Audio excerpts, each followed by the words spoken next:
আজকের পর্বে আমরা জেনে নেব জ্যৈষ্ঠ মাসের ব্রতকথা পাঁচালীর আকারে। তিলোত্তমার পালা। বন্দমাতা বিষ্ণুপ্রিয়া ক্ষীরোত্তনয়া, তিলোত্তমা পালাগাহি দেহপদ ছায়া। গদাধর নাম তার বিদর্ভ নগরে, 7 পুত্র 7 বধূ লোহে বাস করে। ছোট পুত্র বধূ তার ছিল লক্ষ্মীমন্ত, আর 6 বধূ ছিল বড়ই অশান্ত। 6 যায় মিলি সদা করে অনাচার, ক্রমে ছাড় খাড় হয় সোনার সংসার। অবশেষে হেনদশা উপস্থিত হলো, 7 ভাই ভিক্ষা করি ঘুরিতে লাগিল। ছোট বউ তিলোত্তমা ছিল পিতৃঘরে, স্বামী গৃহে আসি হইল বিস্মিত অন্তরে। গৃহ মধ্যে গর্ত দেখি স্বামীরে বলিল, গৃহ মাঝে গর্ত কেন আমারে তা বলো। স্বামী কয়, ওই সব গর্তের মধ্যেতে সবাই আহার মোরা করি যে উহাতে। 7 ভাই মিলি ভিক্ষা করি দ্বারে দ্বার, যাহা পাই ঘরে আনি করি যে আহার। স্বামী বাক্যে তিলোত্তমা বলিল তখন, আমি যাহা বলি নাথ করহ শ্রবণ। 7 ভাই ভিক্ষা করি যাহা কিছু পাবে, আনিয়া সকল দ্রব্য মোর হস্তে দিবে। শুনি 7 ভাই মিলে ভিক্ষা তরে গেল, তিলোত্তমারে আনি সব দ্রব্য দিল। লক্ষ্মীশ্বরী তিলোত্তমা করিল বন্ধন, নানা দ্রব্য রাধি সবে করালো ভোজন। যত্ন করিয়া 6 যায় খাওয়াইল, তিলোত্তমা সব শেষে ভোজন করিল। এই রূপে একে একে দিন কেটে যায়, সকলের প্রিয় পাত্রী তিলোত্তমা হয়। তারপর তিলোত্তমা গর্ভবতী হল, 6 যায় দেখি তাহা হিংসায় জ্বলিল। ষড়যন্ত্র করি তাহা দৈবজ্ঞ আনিল, ছোট যায় তারাইতে মন্ত্রণা করিল। অর্থ পেয়ে বশ হইল দৈবজ্ঞ ব্রাহ্মণ, 7 ভাইয়ে ডাকি মিথ্যা বলিল তখন। দৈবজ্ঞ বলিল ডাকি শুনহ সকলে, সন্তান ভূমিষ্ঠ হলে মরিবে সকলে। দৈবজ্ঞের কথা শুনি সবে ভয় পায়, 7 ভাই দৈবজ্ঞে বলে করিয়া বিনয়, কি করিব হে দৈবজ্ঞ উপদেশ দাও। দৈবজ্ঞ বলিল, ওরে বনেতে পাঠাও। সব কথা ছোট ভাই গোপাল শুনিল, গোপাল আসিয়া তিলোত্তমারে জানালো, চলো তোমা রেখে আসি পিতার আগারে, আবার আনিব তোমা প্রসবের পরে। এইরূপ মিথ্যা বলে তিলোত্তমালয়ে, গোপাল চলিল অতি দুঃখিত হৃদয়ে। ক্লান্ত হয়ে তিলোত্তমা গোপালেরে বলে, এখানে বিশ্রাম করি যাব শেষকালে। স্বামী কোলে মাথা রাখি সতী ঘুমাইল, নিদ্রা গেল তিলোত্তমা গোপাল পালালো। নিদ্রাভঙ্গে তিলোত্তমা না দেখি স্বামীরে, কোথা প্রাণনাথ বলি ডাকে উচ্চস্বরে। অকস্মাৎ দৈববাণী তিলোত্তমা শুনে, উতলা হয়েও না সতী ধৈর্য ধরো প্রাণে। 6 জায়ের ষড়যন্ত্রে কুবুদ্ধি হইয়া, স্বামী তব পলায়েছে বনবাসে দিয়া। বনপ্রান্তে বাস করে কাঠুরিয়াগণ, সেই স্থানে তুমি সতী করহ গমন। কিছুদিন থাকো তুমি কাঠুরে আলয়, পুনঃ ফিরে পাবে স্বামী হইলে সময়। কাঠুরে গৃহেতে দৈববাণী শুনি গেল, কাঠুরেকে সব কথা কাতারে বলিল। শুনিয়া কাঠুরে বলে, চিন্তা নাহি মাতা, যতদিন খুশি তুমি বাস করো হেথা।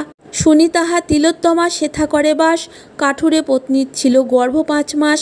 উভয়েই একদিন পুত্র প্রসবিল, পুত্রের দেখিয়া মুখ আনন্দিত হইল। পুত্র নাম তিলোত্তমা রাখে গুণধর, কাঠুরে পুত্রের নাম সদানন্দ বর। গুণধর কাঁদে সবে মুক্ত ঝরে পড়ে, দেখিয়া কাঠুরে তাহা লোভে জলে মরে। একদিন সে কাঠুরে সুযোগ বুঝিয়া, গুণধরে চুরি করে নিজ পুত্র দিয়া। প্রাতে উঠি তিলোত্তমা করে হাহাকার, কোথা গেল গুণধর সন্তান আমার। সতীর ক্রন্দনে লক্ষ্মী ব্রাহ্মণের বেশে, আসি দর্শন দিল তিলোত্তমার পাশে। লক্ষ্মী বলে, তিলোত্তমা কাঁদিও না আর, তব পুত্র লয়ে গেছে কলিঙ্গ বাজার। কাঠুরের পুত্র লয়ে সেই স্থানে যাও, আমি রক্ষিব তোমা ভয় নাহি পাও। সেই স্থানে পুত্র আর স্বামীরে পাইবে, তোমার সকল দুঃখ অবসান হইবে। লক্ষ্মীর আদেশ পেয়ে তিলোত্তমা সতী, কলিঙ্গ উদ্দেশ্যে যায় অতি দ্রুতগতি। এদিকে সে কাঠুরিয়া লয়ে গুণধরে, মুক্তাহার ভেট দিল কলিঙ্গ রাজারে। ভেদ পেয়ে মহারাজ দিব্যপুরী দিল, সেই পুরীতে কাঠুরিয়া বসতি করিল। শিবের মন্দির এক করিয়া গঠন, শত শত দিন দুঃখী করায় ভোজন। 16 বৎসর গুণধর সবে হইল, সেই দিন তিলোত্তমা কলিঙ্গে আসিল। শিবের মন্দির দেখি বিশ্রাম কারণে, ক্লান্ত হয়ে তিলোত্তমা বসিল সেখানে। হেনকালে গুণধর সেখানে আসিল, তিলোত্তমারে দেখি বিস্মিত হইল। গুণধর আসিতারে জিজ্ঞাসা তখন, কি কারণে হেথা মাগো তব আগমন। মম পিতা করিয়াছে এই শিবালয়, অতিথি সৎকার মোরা করি যে হেথায়। তিলোত্তমা বলে, বাছা কিবা তব নাম, পিতার কি নাম তব, কোথা তব ধাম। শুনো মাগো মোর নাম হয় গুণধর, ওই হের অট্টালিকা আমার পিতার।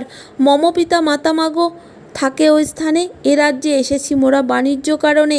নিজ পুত্র তিলোত্তমা বুঝিল অন্তরে। তিলোত্তমা এক দৃষ্টে দেখিতে লাগিল। তিলোত্তমা বলে, পুত্র তোমারই কারণে নানা দেশ খুঁজি শেষে এসেছি এখানে। তোমারে করিয়া চুরি এসেছে এখানে। পুত্র বলি পরিচয় দেয় সর্বজনে। গুণধর শুনি তাহা আশ্চর্য মানিল। গৃহে ফিরি কাঠুরেকে জিজ্ঞাসা করিল, পিতামাতা কেবা মোর বলহ আমারে। জ্যোতিষীর সনে মোর পথে দেখা হইল। তুমি মোর পিতা নহ গণিয়া বলিল, সেই কথা শুনি মোর সন্দেহ হয়েছে। সত্য কথা বলো পিতা তুমি মোর কাছে। কাঠুরিয়া বলে, পুত্র ইহা সত্য কথা। 5 মাস যবে তুমি মরে তোর মাতা। অনাথ দেখিয়া তোরে করেছি পালন। মিথ্যা নহে ওরে বাছা জ্যোতিষ বচন।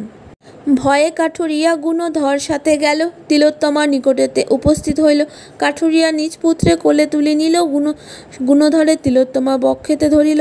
পুত্র পেয়ে তিলোত্তমা যায় খুশি মনে। পথে দর্শন হইল লক্ষ্মী দেবীর সনে।